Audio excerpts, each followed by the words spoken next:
It's been an interesting day.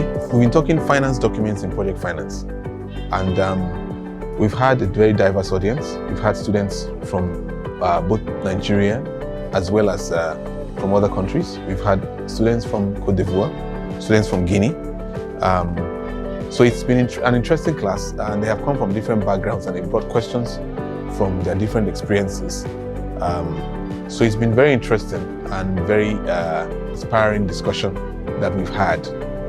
I also learned and liked the part that had to do with project document and then finance document.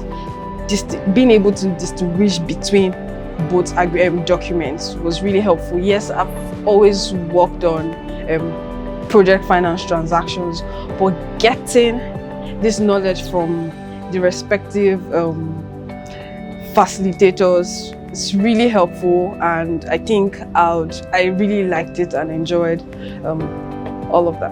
One of the ways by which sometimes projects are financed is that after you have your equity and you have the debts you have found, sometimes you still don't have a fully funded project. You still have a funding gap. And maybe the funding gap left is like $20 million. You could ask the EPC contractor whether I can give you contractor finance. So it basically means that some of his milestones the payment will be postponed for the number of years that is giving you that finance. And you will pay him enough money to service the finance that you obtained for that contractor finance.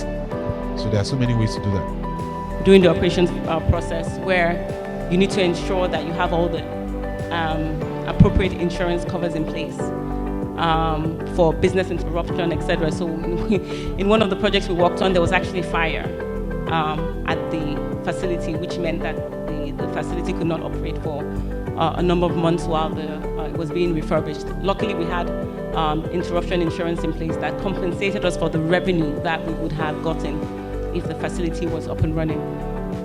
Again, these things cost money, but it is for the better good of all the stakeholders.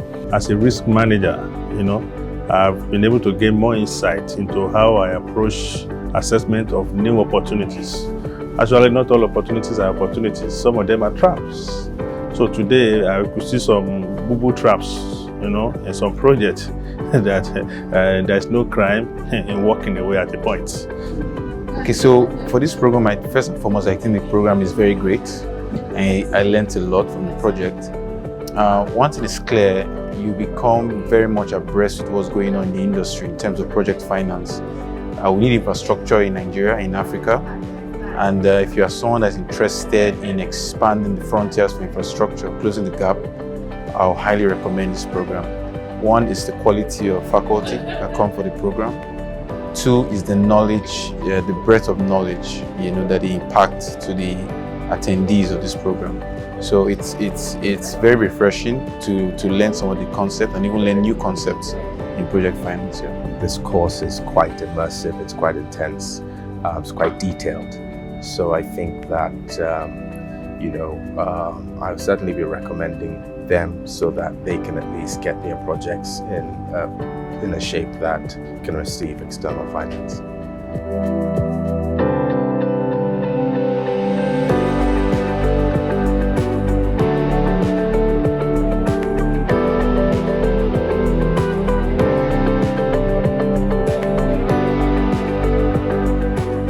So a type of a project, a training like this that adopts this kind of approach is something that is going to be invaluable.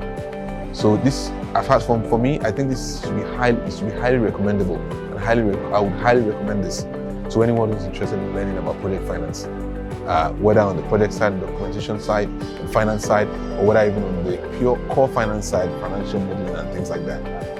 I think as a matter of compulsion, the Chief Financial Officer of CFAT, as well as the company secretary, should come and attend this program, because you'll get a lot of insight on how to manage the entire conglomerate portfolio that CFAT has. Well, one, it's a great chance to meet people. The speakers are amazing, and the vibe is great. I think this program was well packaged. Kudos to Bristol and all the partners.